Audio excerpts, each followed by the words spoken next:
I will start by first thanking BISCON and MIG for giving me an opportunity to speak here today.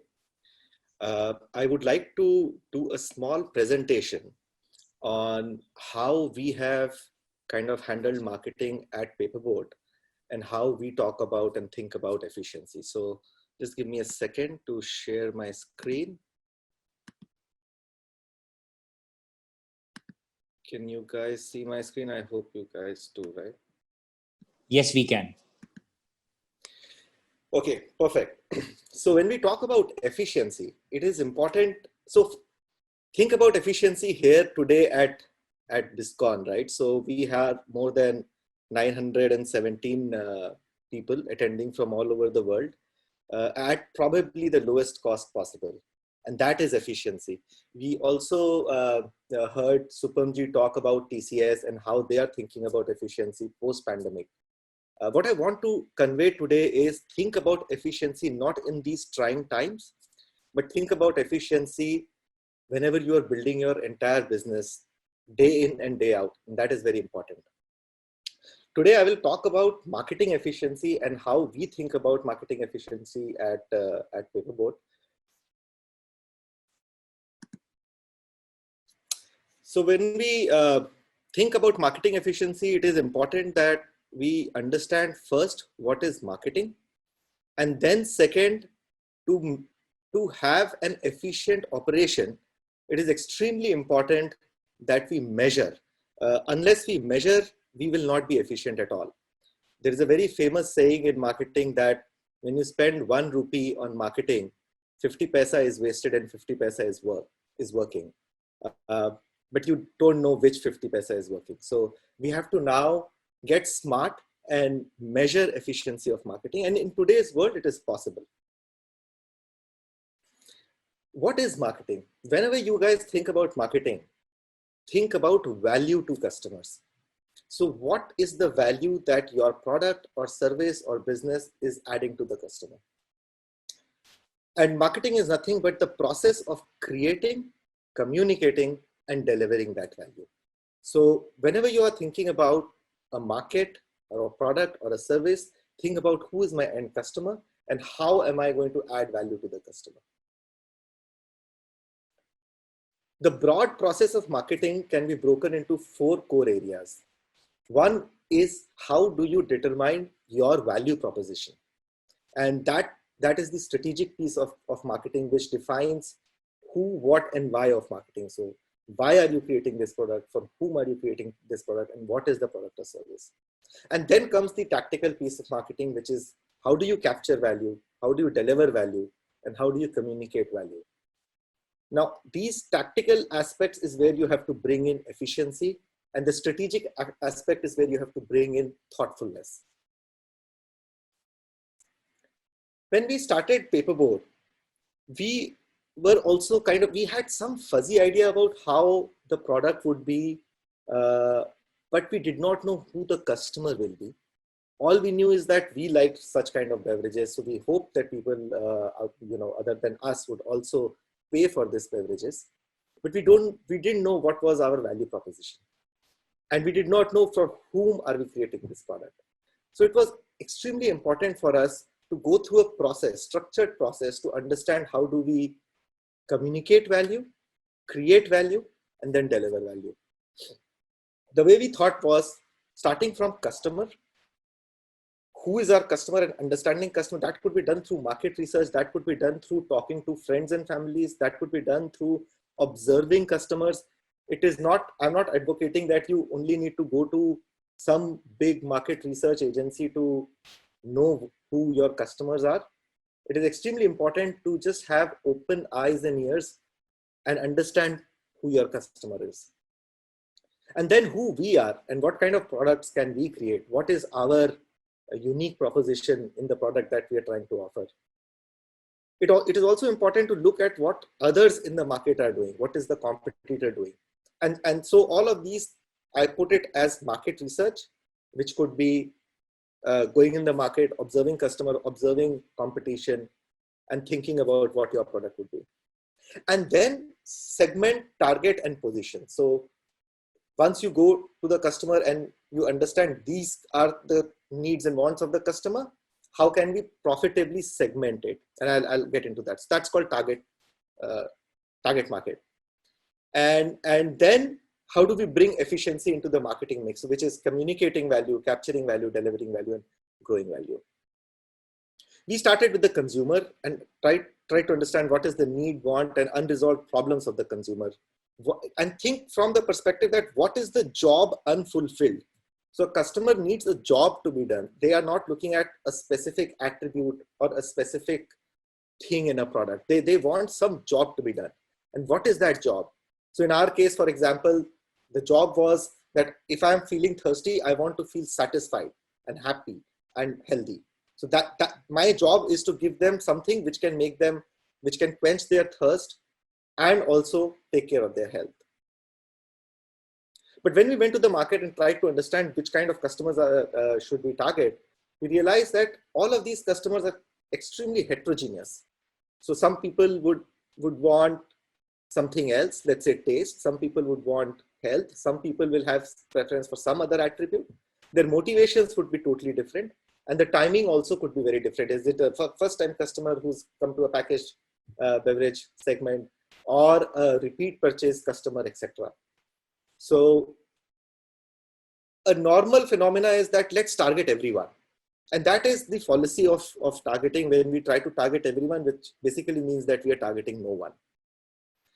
And so we needed to divide marketplace into subsets of consumer who have similar needs and wants, so that we can target them pretty sharply. So this was our target. Consumers seeking ethnic beverage, job to be done is health. It has to be out of consumption. When we launched, we did not have a 1 liter pack, we do now. But that time we were very clear that we were targeting consumers who want ethnic beverages out of home consumption. And third was that it had to be tasty. So we could not compromise health with taste. And so I want to think about, for a moment, just you guys should think about positioning in terms of what the customer wants and what can we offer. Here there is a customer who likes light coffee, and then there is a customer who likes dark coffee. Another tendency for us to do is launch a medium coffee so that both light coffee drinkers and dark coffee drinkers can be satisfied. Now that's again the second policy of marketing, because in that case, your product will always receive a 50-60 kind of a rating on a scale of 100, when 100 is the most wanted kind of a product. And that is never good, because then you have no defensible position. You have to take sides, take a position, take sides. So either if you're limited on money, launch either dark or light and take that size. Don't bother about the other customer. For us, the positioning is that we give refreshing beverage, which is ethnic, for out of home consumption. And whenever you're thinking about positioning statement, also think about how it is different from an ABC competitor of yours, right? So for example, it is unlike Coke, Paperboat is healthy and nutritious.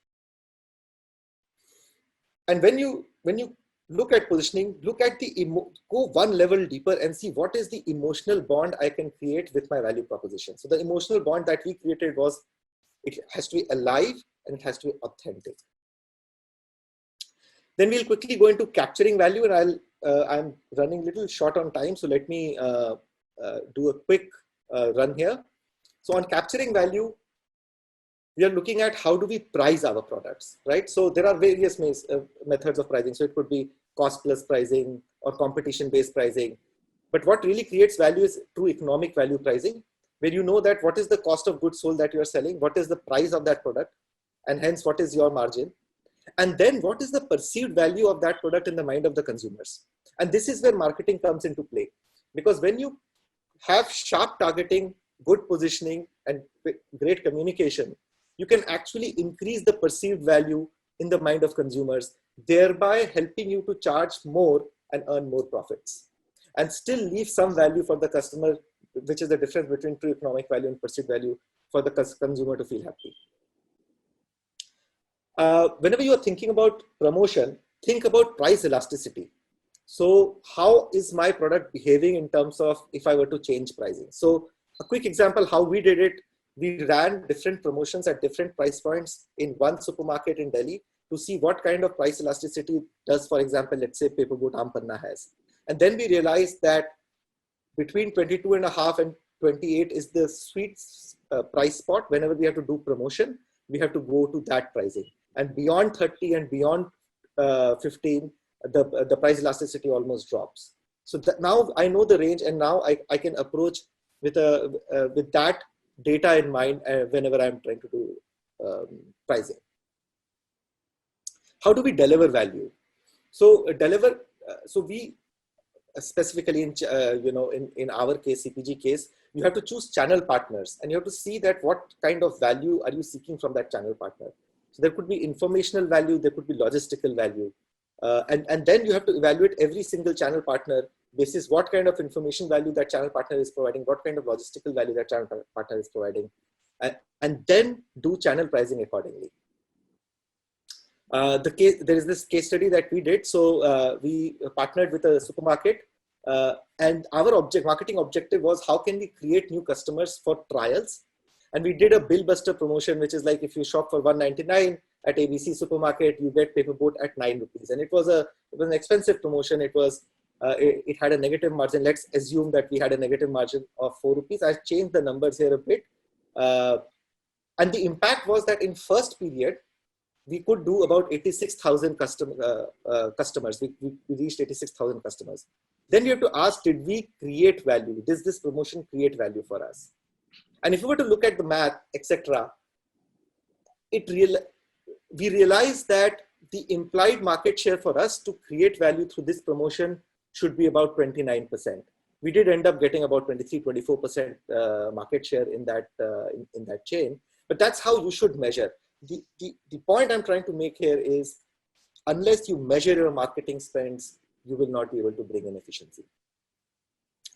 The other thing that I want to talk about is communication of value, and how should you think about brand building? So very quickly, it should be memorable, it should be likable, and it should be meaningful. And that's what we did with Paperboat. And when you're talking about advertising, you have to remember that what is the decision-making process for the consumer and who is your audience. So there is and at every different stages of decision-making, there are different information and different need for the customer, and hence different objective for marketing.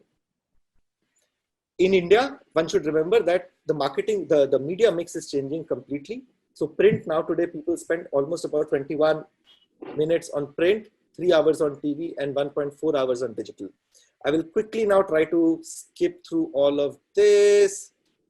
And then just go to this one on digital marketing. We used, so for example, when we launched Anar, we used Facebook feed as our media. The objective was brand awareness, and the campaign type was impression. So we were showing impressions on Facebook. And the cost per impression was 70 paise, and the click-through rate was 1.2%. So our customer acquisition cost was almost 58 rupees per customer. And if you were to look at what kind of lifetime value that customer brings, and what money did we pay for bringing that customer, we estimated that we lost almost about 1.75 rupee per customer. So it is important to, again, measure, and then improve. So yeah, I think I'll end